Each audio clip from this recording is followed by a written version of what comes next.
अधना अपि ते धन्याः साधवो गृहमेधिनः यद्गृहाह्यर्यवर्याम्बो तृणभूमीश्वरावराः।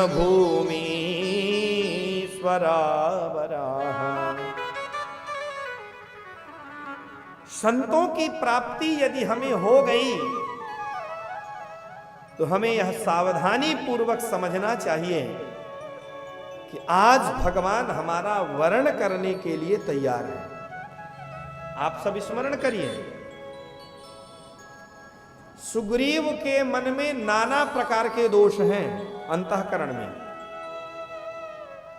भगवान समक्ष ऋषिमुख पर्वत के नीचे टहल रहे हैं, स्वयं भगवान सुग्रीव से मिलने के लिए आए हैं, लेकिन चंचल वृत्ति होने के कारण, वानरी योनि होने के कारण, पूर्व में भोगे हुए सुखों का नित्य निरंतर स्मरण करने के कारण भगवान का दर्शन अपलक नेत्रों से सुग्रीव को होने पर भी विश्वास नहीं होता।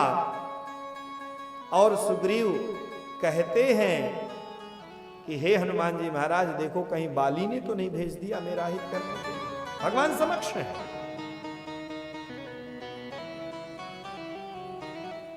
सुग्रीव में इतने सारे दोष हैं। भगवान ने वर्ण किया, एक बात अलग है, उसमें कारण केवल संत की कृपा है। भगवान के समक्ष रहने पर भी सुग्रीव ने कितने वैराग्य की बात कही। हे भगवान, अब तो मैं संसार के रहस्य को जान गया, अब मुझे किसी भी प्रकार का कोई सुख नहीं चाहिए। अब प्रभु कृपा करूं यही भांति, अब मैं आपकी शरण ग्रहण कर लूं, आपका स्मरण करूं। ये बात सुग्रीव की पहले। और इतना सब कहने के बाद तुरंत कहता है कि हे भगवान, मैं थोड़ा सा बाली के बल के बारे में आपको बताता हूं, सुन लीजिए। और सुग्रीव के पक्ष की यदि बात देखें, ईमानदारी से सुग्रीव भगवान को कह रहा था कि ठीक है, आप वचन दे दिए, हनुमान जी आदि ने कहा हम आपको भगवान मानते हैं, लेकिन आप बाली से जब युद्ध करने की बात कह रहे हैं कि मैं तुम्हें अभय दान दूंगा, बाली है कौन, एक बार सुन तो लीजिए।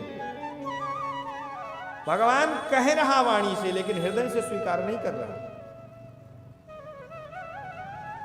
इतने सारे दोष होने के बाद भी सुग्रीव श्री हनुमान जी महाराज पर विश्वास करता। कोई भी बात हो जाए, हनुमान जी ने यदि कह दिया तो सुग्रीव उस बात का विरोध नहीं करता। तात्पर्य कहने का यह है कि संसार के प्रपंचों में फंसकर, विषय वासनाओं में ग्रसित होकर निश्चित ही सुग्रीव की भांति भगवान हमारे समक्ष यदि आकर के खड़े हो जाएं तो हमें विश्वास नहीं होगा। ईमानदारी से अपनी ओर झांक करके सब लोग देखिए, भगवान आकर के खड़े हो जाएं तो मन में नाना प्रकार के संकल्प विकल्प उठने लगेंगे। क्या भगवान हैं भी ये, ऐसे ही भगवान होते हैं क्या? सारी बातें मस्तिष्क में आने लगेंगी। हम नाना प्रकार के विकारों से युक्त हैं, ईमानदारी पूर्वक स्वीकार करके हम भगवान के रहस्य को नहीं जान सकते भगवान के सम्मुख उपस्थित होने पर भी।